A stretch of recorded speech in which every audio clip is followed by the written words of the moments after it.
guess what? This is Law & Order SVU Season 2, Episode 14, Paranoia. We open up and there are two cops in a car complaining about technology today. They get a call on the radio and we find out the woman cop, yeah, she's a lieutenant. She's the boss. A silent alarm has been set off at Lorenzo's storage. They head over to the storage warehouse and it is pitch black. The dude cop, Murray, is out in front. I don't see anything. Karen? He turns back to see Karen's flashlight on the ground. Where's his partner? You hear a door close. Karen! He's calling for backup. We jump to Benson and Stabler, who are pretty close by. Stabler's in the alleyway, puking his guts out. You know what it is? It's those pills. His last episode, he was exposed to HIV. We get to the storage unit and the other cops there are filling Benson and Stabler in. The perp grabbed her, put a bag over her head, pulled her in the closet, raped her, and choked her out with a blunt object. She's alive but unconscious. Benson bends down and takes a close look. Holy shit, this is Karen Smythe. She trained Benson. We're at the hospital and Karen's partner's beating himself up. I got too far out ahead of her. Karen is semi-conscious. She wasn't out long enough to cause brain damage, so that's good. Olivia knows her only family is that ex-husband. We jump back to the precinct. Cragen's going over the case with the rest of the squad. Okay, people, we found a crowbar at the scene. Forensics is running it for prints. Stabler, are there any similar rape cases where they used a bag over their head?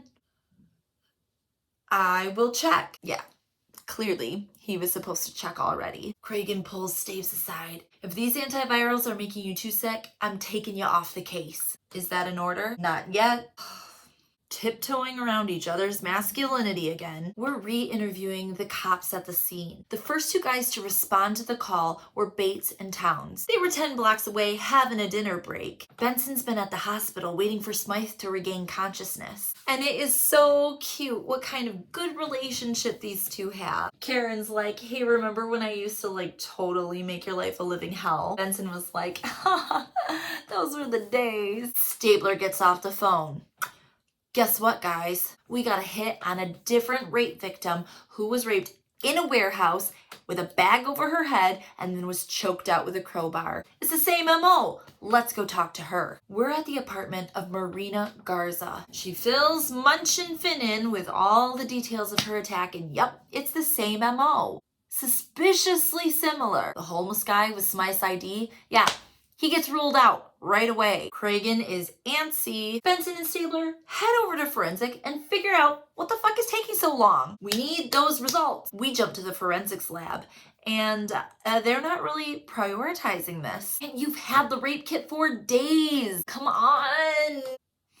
Positive for spermicide, negative for semen. So we used a condom. Oh, and there was one hair. Find me a suspect and I'll match the DNA. How fucking hard was that to tell us that? If they find out that I told you about the rape kit, they'll have my ass. Benson and Stabler leave and they're like, somebody's covering something up. Let's go back to the crime scene. We're back at Lorenzo's storage and right away you see the seal on the door has been broken. What's worse, somebody's done some housekeeping. They go talk to the employee whose midriff is on full display and is maybe on hold because he's got a phone up to his face the whole time. He says, yeah, they were cleaning up earlier. Who's they? Two cops. Don't you guys talk to each other? Do you know what unit they're from? Why would I need to know that? I ran a hose in there. Did you ask them if it was okay? They were the ones who suggested it. And it's about to get weirder because when they get back, there's two suits digging through their desks. Excuse me. Cragen says, this is Lieutenant Coates and Waldman. They're from Internal Affairs.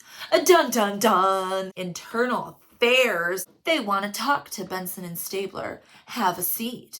We'll stand, thanks. We'll need all of your files for the past month. I'm sorry, what's this all about? The Smythe investigation? Pause.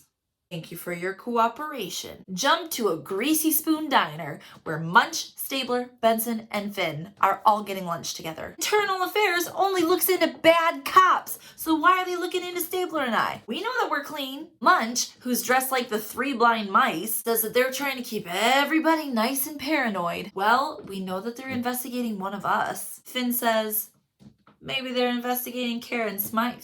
Benson just about reaches over and backhands him. Karen Smythe wouldn't take a cup of coffee. We leave lunch and we find out that Finn got some information about Karen Smythe. But after that little interaction, he wasn't going to bring it up to Benson. Yeah, she and her husband got divorced about a year ago. The husband was taking too many trips to Atlantic City, had to pay off the debt with credit cards to the tune of $70,000. Let's go talk to him about this. We find Todd Smythe working in a bakery. And if you're not supposed to like this dude, they're doing a terrible job because he's adorable. He's got his little hairnet on. He says they were married for 12 years, but it was tough being married to him. Thank you for owning your shit. But he's been to Gamblers Anonymous. I'm clean now. Are you sure about that? Because I'm looking at your credit cards here. Okay. I went to a loan shark. He took out $100,000, but it's all paid off. He paid back $50K, and then the other $50K were paid by an anonymous donor. That doesn't sound right. I thought the same thing yesterday, but I went to make a payment and they said, it's all taken care of, bud. That vulture's not banging down my door anymore. This vulture have a name? It's Uncle Sammy. He works over in Chinatown. Munch and Finn track down Uncle Sammy, and it doesn't take long. This dude looks like everybody's grandpa in a pleather windbreaker. And when they shake him down, they find pockets full of betting slips. Okay, either we're arresting you or you tell us who paid off Todd Smythe's debt. Okay. Todd Smythe owed me $50,000. But it's all paid off. Paid off by who? His ex-wife. We're at the precinct, and Cragen is thinking this looks pretty suspicious. Benson comes in, hey, do you know who they're looking at for this? Cragen says, yeah, Karen Smythe. So what does Benson do? She heads directly over to Karen's apartment. Karen, why does Todd's loan shark say that you paid off $50,000? Where did you get the money? I'm running out of reasons to defend you. Then back off. I'm investigating your rape. Well, I wasn't raped. But yeah, you were. There's like clear evidence. Well, I had sex before my shift. No, Karen, stop. Who are you protecting? She won't talk, so Benson heads back over to Cragen. We checked her financial records and she's clean. Benson says, look, she's scared and you need to do something about this. Cragen's like, oh, well, I'm going to. Do you know what I'm doing? I'm heading to talk to the chief of departments. The chief of departments? That's a suicide mission. I don't know what any of this means, but it's a big deal apparently. So Cragen hits up the big boss who's casually eating a hot dog, wearing the flashiest of police outfits. Yeah, they knew about all the gambling shit. It's a bad look for the department. In fact, it's a fireable offense. Then why wasn't she fired? The only thing that this guy is giving up is the sidey-eyest of side eyes. So Cragen heads over to talk to BFF Alex Cabot. Look, BFF, I think Internal Affairs is forcing Smythe to recant her rape. The police department is suppressing a crime committed against one of its own. Why? Well, that's what we're trying to find out. I need your juice. I need my juice too. Cabot says, okay, but let me talk to the victim first. She heads back over to Karen Smythe's laundry room and urges her not to recant. You're a cop. You should do the right thing. I am a victim, and if it's a lose-lose situation for me, then I get to pick. Don't make it be my last choice. What is she not saying? Okay, let's go back and talk to Uncle Sammy because he's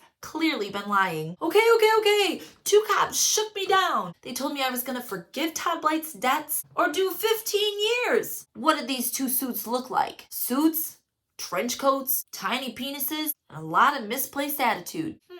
Sounds like 2 shit-eating lieutenants that we know. We're back at the precinct, and Coates and Waldman come marching in. You're gonna have us arrested? Who the hell do you think you are? Cabot's like, well, it got your attention, didn't it? Now that we have it, here's the deal. You tell us why Karen Smythe changed her story. You give us all of your fucking notes, and we won't press charges for obstruction. They get real surly. We're working undercover. Yeah, sorry, we're not buying that. Go ahead. You're gonna blow your own career. Okay, so what you're doing is illegal, so we'll just go ahead and see whose career gets blown. Are you gonna tell us what's happening or not? Sure, but not without our lawyers present. We'll be back in the morning. Back at the precinct, Benson is telling Stabler all about how much Karen Blythe meant to her career. And speak of the devil, Karen is here. And she is goddamn pissed. You better watch yourself. Come again? Cragen comes out and is like, ah. She's like, yeah, fuck you too. You have your orders. What orders? Cragen says, yep, we've been ordered off this case. Okay, pause. Karen knew about those orders. She's in on this somehow. Whatever is going on, it's right in front of us and we're just not seeing it. So let's go back and review the rape scene in every minute detail. Stabler stealth moves into a cop car. Can I help you? Oh no, he's been made. But here comes that amazing Elliot Stabler acting ability. Oh, I was just looking for Karen Smythe's date book. You got the wrong car. It's that one over there. Oh, okay, that one, okay. Puts a cigarette butt in a little baggie for later. And what's this? Finn got his hands on some audio. Radio recordings from the night of the attack. Hang on, guys, I think I found something. Smythe's partner, Murray, called in the attack at 10:13 p.m. 2 seconds later, officers Town and Bates responded to the SOS. 24 seconds after that, they call and say they've arrived at the warehouse. Wait a second, those were the guys on the meal break 10 blocks away? There's no fucking way they would get there in 24 seconds, which means they were already there. And what do you know? The hairs and cigarette butt from the car that Stabler grabbed match the evidence in the DNA at the crime scene. Let's go! They pull over Town and Bates in their cop car. It's a little tense. Finn's got his gun in this dude's face, and Bates is threatening to pull his gun. Much as like, it's 12 jurors or 6 pallbearers. You choose. But when they get there to grab Murray, those 2 dick lieutenants from internal affairs are already leading him out. We arrest crooked cops, not you! And they say that Murray wasn't arrested for rape. He was arrested for money laundering and drug running. What the fuck? We jump to the courthouse where Alex Cabot is demanding answers. Opposing counsel's this little weenie and he lays it all out. Nicky Farnsworth is the biggest drug lord in all of Harlem. Those 3 bad cops, Bates, Town, and Murray, yeah, they've been guarding his shipments and running shit for him. And they decided that taking down Farnsworth takes precedence over Karen's rape case. So they suppressed evidence, made Smythe recant, and worst of all, they gave her partner Murray immunity for testifying against the other 3. Stupid Murray is in there spilling his guts. Bates and Towns came to me and said that Karen was on to us. We had to shut her down. Bates raped her. It was his plan all along. Speaking of Bates, he's not saying jack. His lawyer's like, yeah, his hair was on her from when he was trying to help her. Yeah, right, help her with his pants down. Stabler's just being a smooth operator, just shit-talking him like mad. With all these charges and concurrent sentences, you'll be out just in time to see your grandkids flunk out of college. Lawyer says, it doesn't matter. Smythe isn't going to testify. Benson thinks, you know what? It's time to have a heart-to-heart with Karen Smythe. Come to find out, Karen Smythe has actually been working as an internal affairs informant for her whole career. And if she testifies in the rape case, her cover will be blown and she'll become a target. So it's either try and get justice for your rape and then become a target and possibly get murdered, or let the rape go and get to keep living your life. And that is balls. Come on, Dick Wolf. Give us some kind of positive note to end on, please. Okay, fine. How about we find out that Elliot Stabler gets news back that he doesn't have HIV or Hep C. He's clean. And that was Law & Order SVU Season 2, Episode 14. Jum jum.